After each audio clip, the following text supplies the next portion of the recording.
Hello, welcome to another day, another podcast on the Go Grab That Day YouTube channel. Another episode of Combat Kingdom. I think we're at 31 now. Yes, episode 31 of Combat Kingdom. Plenty of fights to talk about as always. A good week of fights. Lots of talking points. Hope everybody's doing well. Hope you're all staying sane and safe. If you're over here, I hope you're surviving lockdown as best you can. If you're back in Ireland, you're not necessarily in lockdown, but hope you're surviving whatever restrictions are in place. None soon, hopefully. And if you're anywhere else in the world, I can't name every country, but thanks for joining us. But as always, guys, please keep supporting the channel and the social media platforms, stuff like that. Go Grab That Day on Facebook, Instagram, and YouTube. And Twitter, actually. We were not very active on the Twitter, but we're there, usually just during fights. But yeah, keep supporting us, please. Definitely subscribe to the channel if you haven't done so already. I know I keep saying it, but it's very important to keep us alive. But yeah, the more people we get supporting, the more fun it is to get guests on and stuff in the future. And again, I know I'm going to say this for probably must be near enough the 10th episode in a row now, but we are working on some pretty fun stuff behind the scenes that will be revealed or unveiled pretty soon, I promise. But please, in the meantime, keep supporting us while we're quiet now at the moment. It will be fun, I promise. There will be some good stuff coming up soon. But anyway, enough shit talk. Let's get on to the fights. So we're just going to focus on the UFC card, this week. There was a one card, which I heard was quite boring as well. But and I know Katie Taylor won in the boxing. But we know on this show I'm not exactly a boxing fan, even though I spent quite a few minutes talking about Jake Paul and Tyron Woodley last week, so I get it. But anyway, more importantly, let's move into the MMA. So kicking off, obviously this was the UFC Vegas 36, or in other places, or also known as Fight Night Brunson versus Till. So kicking off the prelims. To run down prelims to bottom to top or top to bottom, whatever you want to fucking look at it. Marc-Andre Barriault defeating Dolce Lungiambula. I think I've got that name right, via decision. Then we had Julian Erosa, which was a fun fight. The second card at a catch weight. I believe Julian Erosa took the fight short notice against Charles Air Jourdain. This was a very, very fun fight. It could have, for me anyway, it could have gotten down as fight of the night, which of course it didn't. It was the Molly McCann fight that went down as fight of the night, which is very fair. But this one was a very close second, could have even been first for some people. But I find Julian Erosa is always in fun fights, but so is Charles Jourdain, to be fair. Which is always going to make for a good fight when the two guys come together. But yeah, it was a lot of fun. Jourdain landing kind of a lot of the heavier strikes. He did land some heavy shots on Erosa, but Erosa with constant pressure, constantly pushing forward, just with his awkward and his weird style. I believe, if my memory serves me right, there wasn't a whole lot of takedown attempts from Erosa, but in the third round is where he attempted one up against the cage, and it was a setup to lock up that Darce choke, or it's either a Darce choke or a Bravo choke. I recognise it as a Darce choke, but I think on the broadcast Michael Bisping said when it's on the opposite side it's a Bravo choke, which I don't know a lot about that. But anyway, great submission, and you see as soon as he landed it and sunk it in, it was tight. It was a really nice setup, and you knew it was the beginning of the end as soon as he sunk it in, because it was super tight. It was really fast, and it was all kind of set up to. He had planned it from the setup of the pressure on the cage and stuff like that. But yeah, very fun fight, and it's always nice when a fight like that lasts so long and still you get a finish in the end. So yeah, props to both guys. And I believe Julian Erosa, his team had actually lost a fighter. I'd heard them say it on the broadcast as well. His team had lost some young fighter, went in for routine surgery, and unfortunately ended up passing with complications. So that's quite sad, but nice for Julian Erosa to pay respect to his teammate with a win, and a good win at that. Always a fun fight with both of those guys. Then we had bantamweight Jack Shore, very dominant performance against Ludwig Sholinian.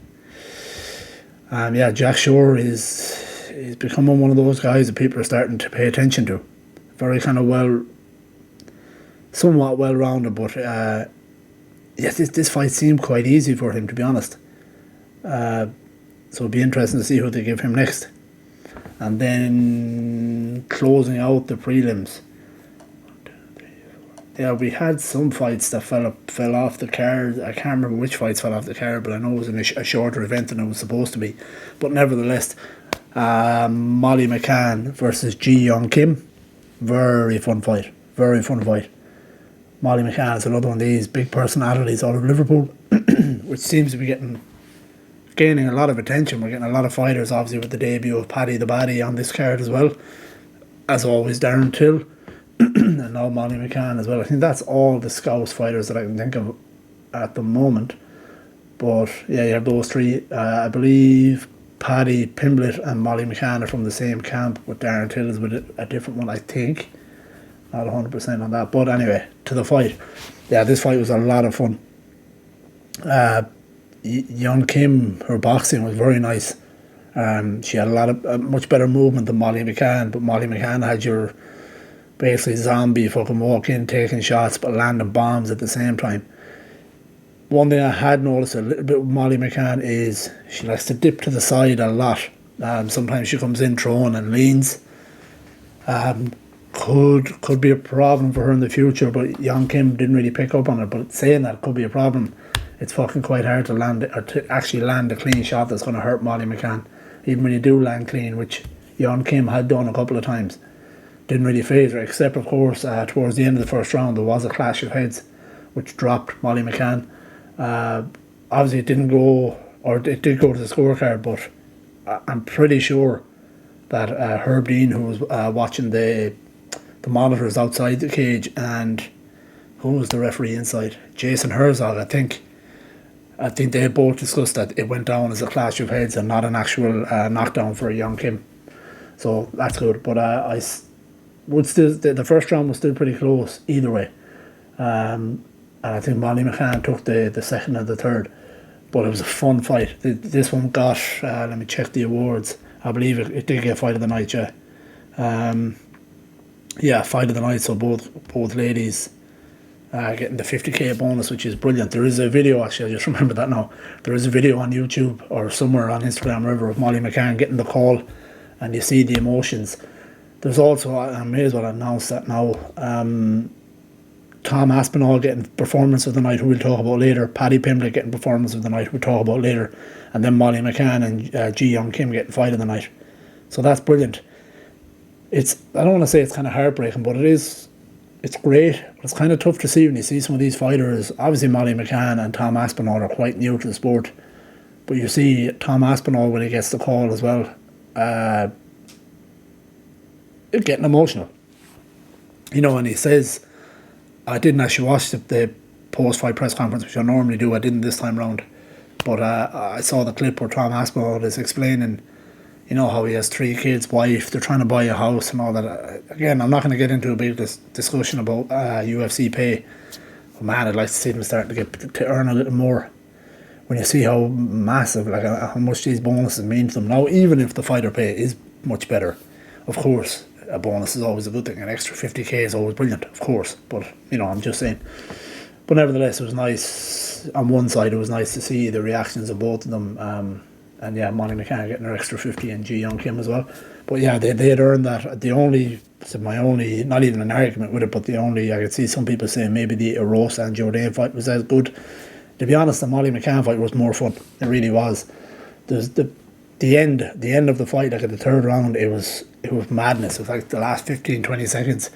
Molly McCann did the Max Holloway, like pointing to the centre of the cage to get Young Kim going in, which she was smart enough not to do that. But Molly McCann had her up against the cage, also taking shots, but landing some clean shots. She was hurting her, and possibly could have maybe got a finish if there was another minute or so left.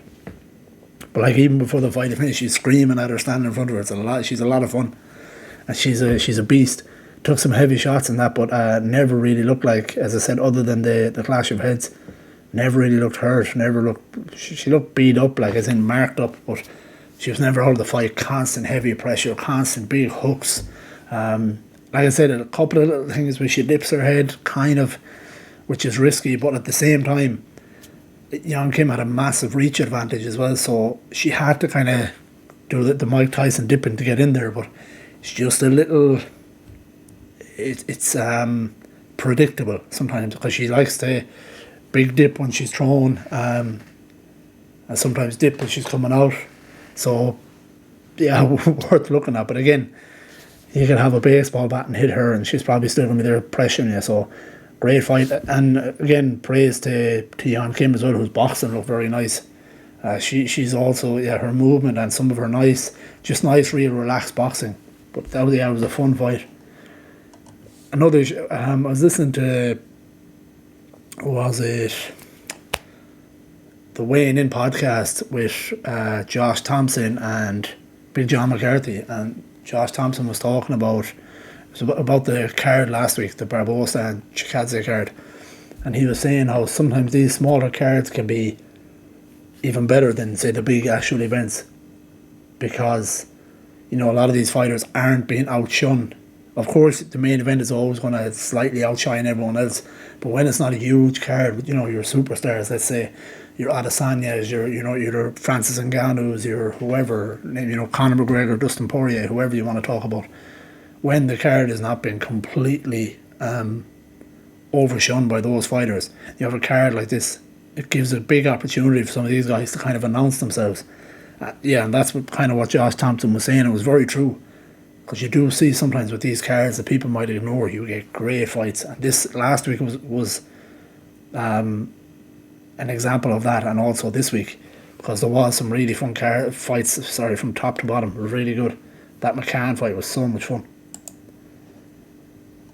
And then, to open up the main card, we had, of course, the debut UFC and American debut of Paddy the Baddy Pimblett versus Luigi Vendramini. Paddy the Baddy, who I think I mentioned last week, a Cage Warriors, if you want to say legend, Cage Warriors vet. I can't even say vet either. Been in Cage Warriors. That's where he's kind of been doing his thing. A very popular guy, I believe. I could have this wrong, but I believe he was the champ there, possibly the double champ, but I'm not 100%. Or else he won the championship twice. Not 100%, but anyway, he made quite a big name for himself. I haven't watched a whole lot of him. Some of his fights, a while back when I was back home in Ireland, I'd watched a couple of his fights, but didn't pay a whole lot of attention to him. But I had the feeling, because you'd always hear his name, that he was eventually going to show up in the UFC at some point. This was a fun fight too. He's a... Say what you want about him, he's a very fun character. Of course, he has his flaws, which I know a lot of people are talking about how he had his chin up in the air, and very true. He definitely has some of his, especially in the striking department, and he was tested in this fight. He just likes to kind of have the chin a little too high in the air. His grappling and stuff is really good, but he throws some nice kicks. He does throw some really nice kicks, and he did. The only thing is, his kicks very quickly became predictable in this fight. I mean, Vendramini is no punk. He's a good boxer and stuff like that. So it was a reasonable test for Paddy the Baddy, and the UFC are going to do that a lot of the time. Maybe not so much because Cage Warriors is always a step below the UFC. Let's be honest, it's kind of like a feeder thing. But if you're coming from the likes of maybe PFL or maybe Bellator, you're going to get some tough fights. Regardless, you're going to get some tough fights anyway. But sometimes the UFC might be a little bit nice to you. I think this was the case here. I'm not saying that Vendramini is not a good fighter, but you know what I mean. They were giving him a test without completely trying to derail him. And yeah, he was a bit risky at times. His again, nice kicks became very predictable. The kicks didn't do a whole lot, mixing his hands up. He thrown some spinning kicks, some high kicks, but Vendramini was ready for it because he knew that's all he was throwing. He was throwing a lot to keep Vendramini also at range. I think just to get a time in for when he could probably make a move in for the grappling or whatever way, maybe push him back to the cage, however he was trying to do it. But like I said, his kicks became a little predictable. And he was getting caught at times, again, just that chin in the air. But in the end, it was a great finish. One thing I would say is when he sensed Vendramini being hurt, he stormed on him, just winging punches. Technique not so good, but listen, he got the finish. It's as cocky and as ballsy and as good a talker as Paddy Pimblett is. That's still a big step up. It's still a big step up, and I mean, to win that way, out of that card, pretty much everybody's talking about him. So I mean, that's good. That's what you want. And a win is still a win. Of course, he has his little things here or there, but he's 26, I believe. Very young. Very young. He has another 10 years in the sport if he wants. A good 10 years at that too. But yeah, his grappling is quite nice. And of course, he finished via KO, so good performance for Paddy the Baddy. And it's good to see him in the UFC. Another fucking addition to that lightweight division, which is insane. But yeah, it's mad. That division is it's exploding with talent. But yeah, that was a fun fight too. He is a fun character. Again, say what you want. My main thing is it's fun to have him in the UFC. I'm looking forward to see who he fights next, and what kind of stuff he's going to say. We may have, I don't want to say superstar Conor McGregor kind of thing, but we have another character at the very least in the UFC. So it's a great addition, and I'm 100% glad he's in the UFC. Just obviously got to work on that striking a little bit, but that can be done. He is still only young. I know 26 and he's fought a lot, but at the same time, which I already said, I didn't pay attention to a lot of his earlier fights, but listen to some other guys, especially the likes of, who was it, Luke Thomas was talking about how he is seeing massive improvements from Paddy Pimblett's fights. In his striking, his movement, supposedly, this is what Luke Thomas was saying, had gotten a lot better. And Luke Thomas is one of the best in the business when talking about breaking down fights and fighters and stuff like that. So definitely take his word for it. But yeah, again, a fun character. That's all. I'm going to leave it at that. Great win and a fun character. So I'm looking forward to see him on his journey in the UFC, whatever way it goes. Would be nice, if I'm being honest. It's not normally the way Dana White and the guys do it. It would be nice if they were to, feed him. Not easy fights, but you get what I'm saying. Like, feed him. Don't try and derail him. Don't try and prove that the UFC's got all the talent. Let's see what kind of a journey he can go on. Kind of like similar to what they're sort of doing with Sean O'Malley, maybe. But yeah, I think that's what they should do and make it fun. But saying that, what's fun in that lightweight division? I mean, there isn't really any easy fights, and eventually people are going to call for the tougher fights for you. But yeah, welcome to the UFC, Paddy Pimblett. So, moving on. This is another big talking point on the fight card, irritatingly. So yeah, we had in the light heavyweight division, Modestas Bukauskas versus Khalil Roundtree Jr. I'm a big Khalil Roundtree fan. I always was from when he appeared on The Ultimate Fighter. I can't remember what's a day. I believe it was the Ioana versus Claudia Gadelha season. They were the coaches. Khalil Roundtree, always liked him. A very vicious kicker. Very vicious. He's got one of the best left kicks, left high kicks. Literally one of the best kickers. Just one of the hardest, one of the heaviest kicks in the UFC. And this fight, he was doing really well. Before we get to the main talking point, one thing I always notice about Roundtree, again, I'm a fan, so I always kind of want to see him win. But one thing I always notice, he gets quite bad for, as soon as he senses blood, he wants to wing punches. And he did that at the start of this fight. He had hurt Bukauskas early. He had hurt him, and I'm not sure, did he break his nose? I know they had alluded to that on the broadcast, but then when I saw Bukauskas in between rounds, it looked like maybe he just marked it a lot, but I'm not too sure. He definitely hurt him, because he was still bleeding from the nose, and Roundtree just comes in sometimes winging a little too much. But when I notice when he starts to take his time, and sometimes you see him getting into the Muay Thai bounce, where the front leg starts bouncing, he becomes really really vicious, but really tactical with his striking as well. And of course, sometimes that Muay Thai thing doesn't work for you in MMA because you're going to get someone that's going to take you down. But with him in the right fights, it does work. And I thought he looked really good. Just when he took his foot off the gas a little bit and just kind of took his time, he looked a little better.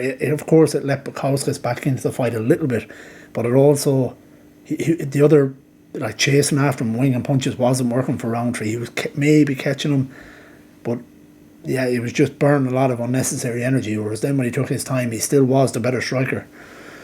Of course, the big talking point I'm going to get to in round two. Roundtree landed an oblique kick, or like a push kick to the knee, John Jones style, and that finished the fight. That whatever, it buckled Bukowski's knee, and that finished the fight. He couldn't continue. There's a lot of complaints, people giving out, and this should be, yeah. So going back to the kick, people were giving out and complaining that this kick should be illegal. It drives me crazy. I get it. It's a vicious kick and all that. It's a great technique. My honest opinion, I've always thought it was a great technique. What's really stupid about this is all the talk is showing the video. You see it all over Instagram now. They're showing the video. Should this kick be illegal? Not that Khalil Roundtree used a legal, 100% legal technique to win the fight. When John Jones has been doing it all along, it's one of John Jones' biggest techniques. He's one of the only fighters who used it really well. You see, I heard Rampage Jackson talking about it recently when he fought John Jones, how he didn't like that technique, how it's so risky on the knee. Brendan Schaub talking about it, maybe it should be banned. I could not disagree more. I don't think it should be banned. I think it's a perfectly fine kick. It is, of course, vicious. It's nasty. You're going to buckle someone's knee. Of course, you could put them out for 6 months to a year. A lot of the time it is in or around a year. It's the fight game. That's what it's all about. I'm not here to try and say, oh, people are pussies. I'm not one of those guys. I'm just saying I honestly think it's a really, really good technique. The great thing about MMA, which anyone will tell you, any fan, is it is the closest thing we have to, I don't want to say like a street fight, but a legit one-on-one, hand-to-hand combat. Because you've got as little rules as possible.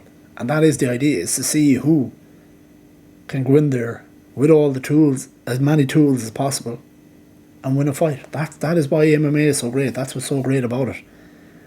You start taking this away, like why? Of course there's certain things, eye pokes, things like that. I'm glad they're banned. I wish they were punished even more. Kick to the groin, whatever, certain things. But like people, and I've argued this too, want to complain about the downward elbow, which has been banned for a long time, which what they call the 12 to 6 elbow. We've spoken about this on the podcast before. But if you look at a clock and the 12 to 6 elbows where you come straight down, that's banned. It's banned in the UFC. It's not allowed. People always complain. I'm one of the people that complain because it should be allowed. Because if you can come in over your shoulder, which is legal, or if you can angle a slight angle on your elbow, and it's legal, but if you come straight down, it's not. People have always argued, oh, that should be legal. So if that is legal, what is so bad about a push kick to the knee? Again, vicious. Of course, the sport is vicious. That's what this is about. I mean, even Bukowski's come out himself talking about how he's going to get his knee checked, probably some torn ligaments or something like that. But he said himself, gave his opponent credit. And he said, I'm not going to quote him completely, but he said something along the lines, it was my job to avoid the strike, which is true. I mean, it's unfair on Roundtree, in my opinion. It's a great. I actually think it is a great technique, and I always liked when John Jones used to use it. Robert Whittaker is quite good at using it as well. I think it's a brilliant technique. I think it's a really, really good technique. It's because it stops your opponent. Of course, again, you look at it as vicious, but I mean, we have knee bars, arm bars. Someone gets. You're allowed to shin kick somebody in the nose. I know people want to say, oh yeah, but that it's. Puts a guy out with his knee and his future and all this. But when someone gets knocked out cold, they're never the same coming back. They aren't. I don't care who you are, I don't care how tough you are. When you get knocked out, as they say, when your clock gets cleaned like that, you're never the same coming back. Maybe some guys come back and they don't show, but inside your makeup and your DNA, something is not the same. we can't. We either support the sport. You can't be fine with John Jones doing it all along, and then just because Roundtree stops somebody, just because he stops somebody, say, oh, that can't be allowed. I personally, I actually think it's a really good technique. I think it's brilliant. I've always been a fan of it. And even like the way John Jones throws it, he throws it with the hand out and the foot sideways, whereas Khalil Roundtree brought the knee up. Sorry, you can't see it on the table, but he brought it up and came down with it. It's a vicious technique, but that's what it is. You mean you kick somebody in the calf, the same as you check a kick, you snap somebody's leg in half. You know, look at the Anderson Silva, the Chris Weidmans, they're a vicious. What do? You stop checking kicks, you stop low kicks. You can't do this to the sport. Leave the sport alone. You don't need to be. I mean, people get involved in the sport because of these things. It is a vicious sport. Like in wrestling and in jiu-jitsu and things like that, you know how, not common, but how much you flirt with danger with your neck and your spine and stuff like that. You know, take it for, there's a guy back home where I'm from, I don't know the guy, but he is with a gym I used to train with, and some of the coaches who I know recently landed on his neck doing, I believe, some wrestling drills. He is now semi-paralysed, you know. The sport is super dangerous. It is super, super dangerous. But at the same time, it is still what it is. People know what they're getting into, and I'm not trying to, you know, it is horrible when these things happen. And some guys do get really injured, and, you know, but you still, you know, what I'm trying to say is you can't completely, it's you either like it for what it is or you don't like it. You can't start taking out these, oh no, that's not a fair technique. It is a fair technique. Khalil Roundtree used it perfectly, really well, won the fight. It just takes away from him a lot. I've been mad to rant on this for so long, so I'm going on, but it's irritating because you can't be a big fan of John Jones, and John Jones, great fighter, and can't wait to see him back. That's one of his biggest techniques, and he uses it better than anybody. Listen to Rampage Jackson talking about it, you know. He calls John Jones one of the dirtiest fighters in the game, but he also, of course, he's talking about John Jones with his hands. He's quite bad for poking out his fingers too, but that kick is perfectly legal, and it is a great kick. It's a great technique, and credit to Roundtree for using it. As vicious as it may look, there's not you can't be pissed off about that and then say that, you know, an overhand right to the chin is okay. You know, you see, there was an event within the last 2 weeks. I don't know which organisation it was in, so my apologies, but I did see the clip going around of this. It was a female fight where this girl gets stunned with I believe it's a straight left, straight right. She gets stunned to the point where it's like the that thing in the Mortal Kombat games where, you know, finish him and the guy's just standing there, you know, with his hands down. That's what happened to this girl. She got stunned, hands down, and the opponent had time to measure and put in a left high kick. She had all the time in the world to aim it perfectly. That is far worse. That's at the very least the same, if not far worse, than what that kick was. You know, so you just can't be looking for bringing back the elbow, but get rid of this. It's all part of the sport. You know, just because it looks a little more vicious. You know, there are some things that should be out of the sport. Of course, I believe, like, you know, kicks to the head of a downed opponent. I don't think that should be the case. There's people now are arguing to bring back knees to the head while on the ground. I don't argue against that. I can understand why people want it, but I mean, weigh it up. Is this really that much worse? And I mean, if you're out with your knee, so your brain is fine, you know. Of course, the knee it's risky, you know, with your knee. But I mean, look at football or soccer. It's one of the most common sports for tearing the ACL. I believe, maybe I have to fact check that, but I believe it's one of the most common sports for tearing.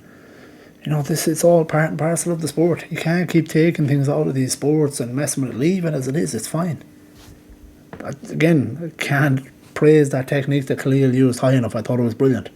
Of course, vicious, and I really do hope Bukowski's heals up and he's fine. I don't enjoy to see guys getting injured, but this is what it's all about. It's chess. It's violent chess. That's what it's about. It's finding how I beat you. You know, trying to figure out what's your weakness. What do I need to, you know, it's all about these little, in the words of Al Pacino, it's a game of inches. You know, it's about finding that little inch wherever I can get you finding your weakness, finding where I can get you. And Khalil did that. Khalil Roundtree did that, and he won the fight fair and square. You know, give him props. It's a legal technique. There's nothing wrong with it. You know, if you're going to condemn somebody for eye pokes. Like, they're far worse. I mean, the eyes are so sensitive, so weak, and there's no guard, no protection, nothing like that. That's what you condemn. Don't condemn a legal technique just because it looks a little vicious. Anyway, that's enough. Hopefully Bukowski's heals up pretty quick. And credit to Roundtree. I do wonder one thing. I know Roundtree was actually supposed to retire. I was surprised. I didn't even know he was on this card, if I'm being honest. But yeah, good to see him back again. I am a fan of him, but I just wonder, was this his last fight, or has he come back for a new contract? I'll have to check into that. I should have looked into it, but I didn't. Moving on, because I've talked way too long. But Morono with a good win over David Zawada. Morono quietly getting on a bit of a streak. I believe that's 3 or 4 fights on the hop. Maybe I'll double check, but I believe it is. He's one of those guys that people are not really paying a lot of attention to. Just bear with me.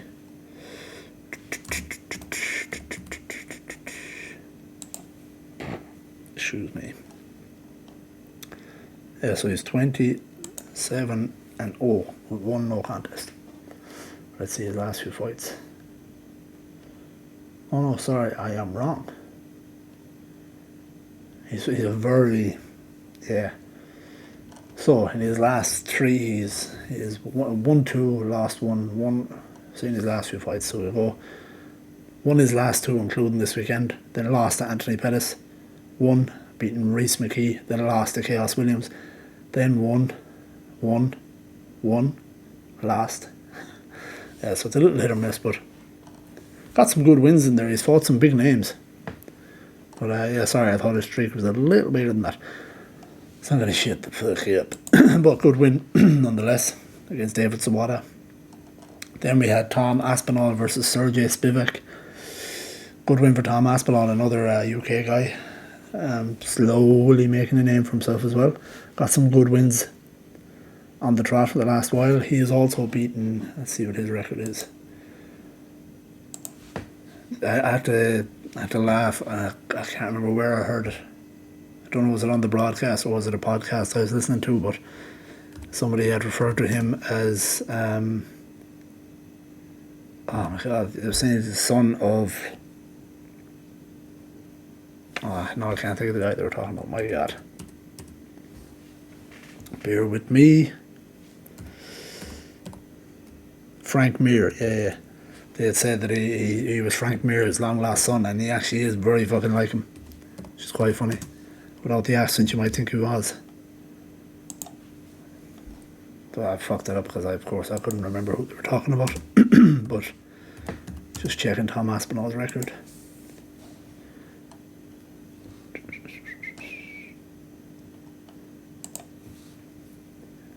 Like, especially at heavyweight, it doesn't take a lot of wins. You know, you put some wins together because it's, you know, it's quite a hard, tough division. You know, you bob when you should have weaved, you get your clock cleaned. Sorry, I'm using that term a lot lately, clock cleaned. I think it's quite good. But yeah, he's 4-0 in the UFC, which is good. You know, the names he's fought, okay. His first 2 was Jake Collier, Alan Baudot, but he has beaten Andrei Arlovsky and now Sergey Spivak, who were tough fights. You know, he's got 3 out of his 4 fights, 3 performance of the nights. And then you look, he's got win via TKO, and then submission, TKO. You know, landing an elbow, in this fight, but anyway, back to the fights. So, yeah, great finish. He landed a close. It looked like a punch at first until they slowed down the replay. He landed a clean elbow, boom. Spivak was stepping in. But yeah, he's another fun addition. Kind of a fun character, a little more laid back than some of the other English guys, but quite fun. And look forward to seeing him climb the ranks a little bit as well.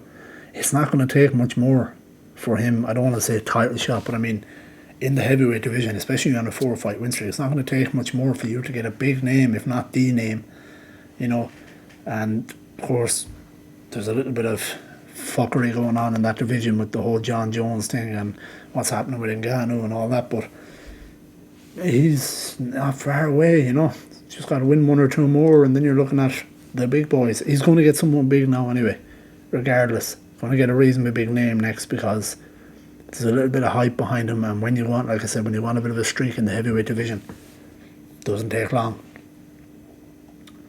And then, of course, moving on to the main event. God, this one broke my heart. I really hoped, I was really rooting for Darren Till in this one. Yeah, I just really wanted him to win. It's kind of hard to really know.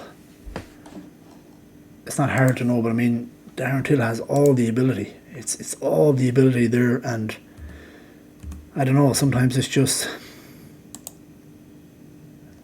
It's not confidence, because he is pretty confident, but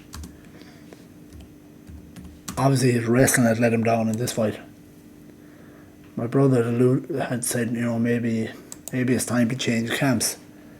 It's not a bad idea, because when you think about it, and even Bisping had said this, in terms of wrestling, unless you're from Russia, you kind of want to be doing your wrestling in America.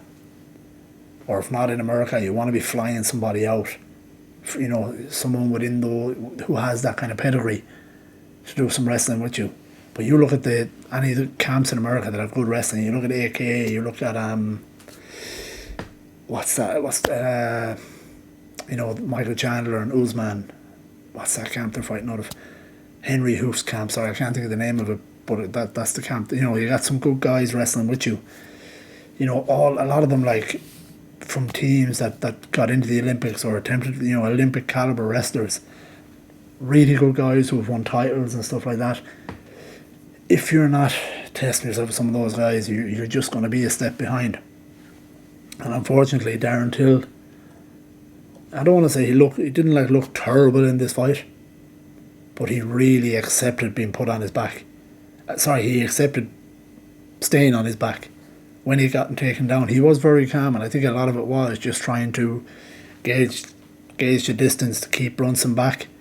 And he was doing quite well. When he was landing, you know, you could see each time, it wasn't necessarily, I don't want to say stunning Brunson, but it was like, you know, slight little kind of flashes, you know, they were, each shot was working on him.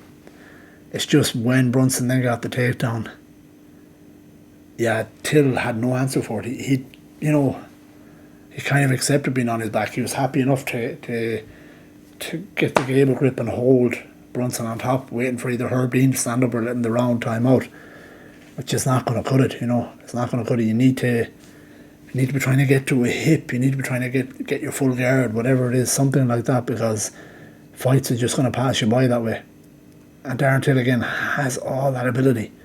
All that ability. The ability to be a champion, 100%. It's not to say, listen, he's not done by any means, and I would like to think that the UFC are not going to be done with him. You know, I think he's too much of a fan favourite. People love him.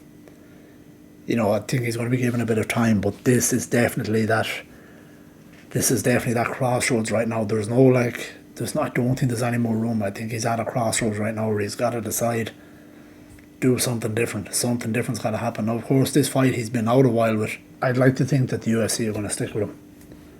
But this, yeah, definitely, again, to repeat myself, it is most definitely a crossroads for Darren Till. I don't know what he decides. He's 100%, you know, by the way he talks, super loyal to his, I think it's Cowbon Gym is how you pronounce it. He's super loyal to those guys. I'm not sure would he leave, but I mean, you can always split your camps. There's ways to do it nowadays. Yeah, I'd like to see him get some grappling in somewhere, because I think now people know, I mean, the blueprint is out there, how you beat Darren Till, get him to the round, hold him there.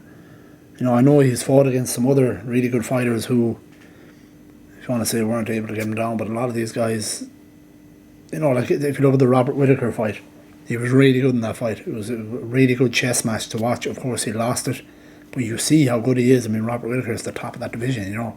If if you have no Adesanya, he's the champ, you know, which I know is silly to say, but Whittaker is your champ if you don't have an Adesanya. But yeah, I just thought, like, it sounds silly, but in my opinion, Darren Till is better than Derek Brunson. He is better. It's just he has not worked on the wrestling enough. He's been out a while, of course. I mean, if you look, his last fight was July 25th, 2020. So you're looking at over a year. So, yeah, it's a long time to be out. And I know he's had a lot of injuries here or there, but it is really a crossroads 100%. It would be such a shame to see Darren Till let go when you know how good he is. And he is that fun fighter, but you don't want to see him become a journeyman either, which he's not, you know. But you don't want to see him to be like what they call a gatekeeper or something like that. But there is, you see after the fight the amount of love from fighters, like, you know, Bisping's talking about him, and you have Charles Oliveira talking about him. There's heaps of fighters, you know, even offering, you know, come train with me. I think Khamzat Chimaev even said it, you know, come train with me, we'll help you out. And that's the kind of guy, you know, head to Russia, head to... Obviously, things are different now, and times it's harder to be flying around to different camps, but it doesn't mean that he can't get somebody to come with him or wherever he trains, pay a guy or whatever you got to do to be in your camp. But like when you look at camps like AKA where Khabib is coaching, DC is coaching, you know, the cream of the crop of wrestlers, you know, it's, yeah, he needs to change something. Like looking at his record here, you know, he's 1 win in his last 5. You know, if you're looking at his entire UFC, so he's got a win against Wendell Marquez, then you have a loss to Nicholas Dalby, then you have 4 on the trot wins against Jason Irie. He beat Bojan Velikovic, beat Donald Cerrone, beat Stephen Thompson, lost to Tyron Woodley, lost to Jorge Masvidal, beat Kelvin Gastelum, then lost to Whittaker and lost to Brunson. So he's fought against some of the best, but it is, of course, you know, a bit of a shaky record, if you want to say. But yeah, I'm a fan of Darren Till. I really want to see him, you know, figure out whatever the hell it is, because the striking is there. He's strong enough, you know, he is strong enough for the middleweight division. Big enough for it, of course. People saying, you know, you can always go back to welterweight. I don't know, like, he was huge at welterweight. Huge, and I would imagine that was not a fun. In fact, I believe he had a... How did he have a documentary or some form of a YouTube... I don't know, like a YouTube fly on the wall kind of thing, where they followed him for his weight cut before one of his fights, and it looked miserable. And it was a welterweight fight as far as I know. He has said he feels healthy. It's just, you know, work on the wrestling. Maybe now, you know, getting back into camp and getting this fight, you know, after being out for so long, this will do him good. Maybe he can work on some wrestling now. But yeah, it just, it broke my heart. I wanted to see him win this fight. Just get back in there, because he is good enough. He's fun enough. People love him. People, you know, Darren Till is a lot of fun online. You know, he calls people out. He doesn't hold back. So hopefully, it'll be interesting to see what happens next. You know, we'll see. But while saying all that, credit to Derek Brunson. Good win. He called out Adesanya afterwards. I don't know about that, like, because I mean, Adesanya pieced him up when they first fought. That was the fight that kind of got me onto Adesanya. I know it's a little later in his career, not later in his career, but a little later in his run than most people probably followed him. But it's his striking in that really he pieced up Derek Brunson. But yeah, like he obviously beat Kevin Holland in his last fight. Just looking. Beat Kevin Holland. So what is Derek Brunson's record? Sorry, I'm just trying to find his stats. Oh, here we go. Fuck, he's on a 5-fight win streak. Yeah, he has a case, I guess. I didn't realise I thought he was on like 2. Fuck. So I beat Theodoro, beat Ian Heinisch, beat Edmund Shabazian, beat Kevin Holland, beat Darren Till. Yeah, he's got a case, really. You know, I'd like to see him fight Cannonier next, if I'm being honest. And then, you know, maybe the winner get a shot at the winner of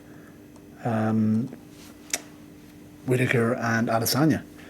But yeah, 5-fight win streak. So his last loss was to Adesanya. And he lost to Souza before that, Jacare Souza. So he's on a pretty good run to be able to make a case. I thought he was getting ahead of himself, but to be fair, a 5-fight win streak is very good. So yeah, listen, good win. Credit to Brunson. I would like to see Darren Till just work on whatever he's got to work on. Please, Till. I do not want to see you be one of those guys. He's too good. But anyway, looking ahead to next week.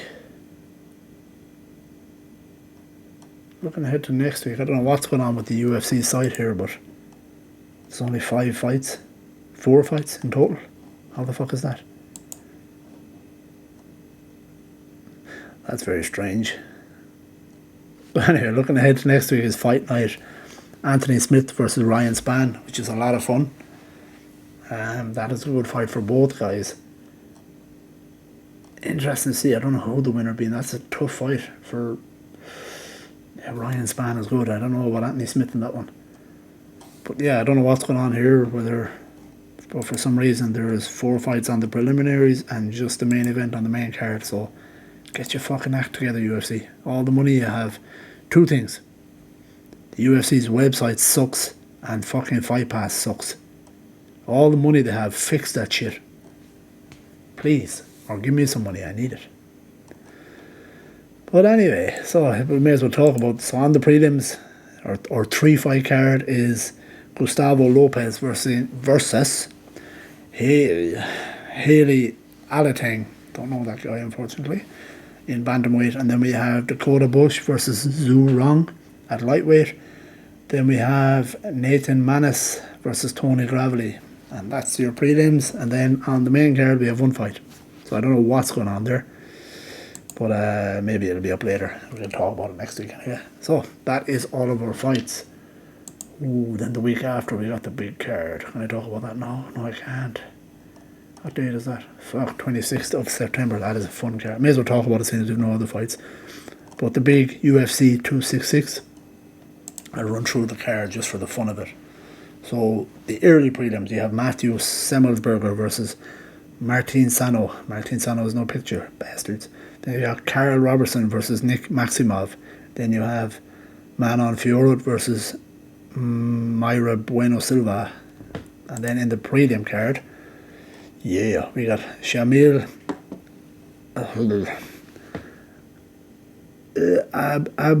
Abdurakimov versus Chris Daukaus, the heavyweight division. Then you have Dan the Hangman Hooker versus Nasrat Haqparast. Then you have this is a fun fight. Marlon Moraes versus Murav Vilashvili. Fuck, that's going to be fun as fuck. Excuse my language, but I don't care. Then kicking off the main card, you have also a very fun fight. This entire card is class. Jessica Andrade versus Cynthia Calvillo. Curtis Blades versus Jairzinho Rosenstruik. Oh my god. Then you have the return of Nick Diaz versus Robbie Lawler. And then you have Valentina Shevchenko versus Lauren Murphy, which is actually quite a fun fight. And then, of course, you have Alexander the Great Volkanovski versus Brian T. City Ortega. So that's in 2 weeks' time because, of course, next week we've only got 2.5 fights for some reason. But anyway, enough talking before I hold you up too long. So that's it for this week. Tune in next week. We'll have another fight card. And like I always say, guys, please keep supporting us. Share it as much as you can. Subscribe. Most important, please subscribe. Like I said, those numbers are super important. Excuse me. To trying to build a channel like this. So yeah, please support the hell out of it. And definitely subscribe. It doesn't cost you anything. Just subscribe. I won't annoy you. Just please hit that big fucking subscribe button. Excuse my language. But yeah, that's it, guys. Go grab that day. Appreciate it. Love you.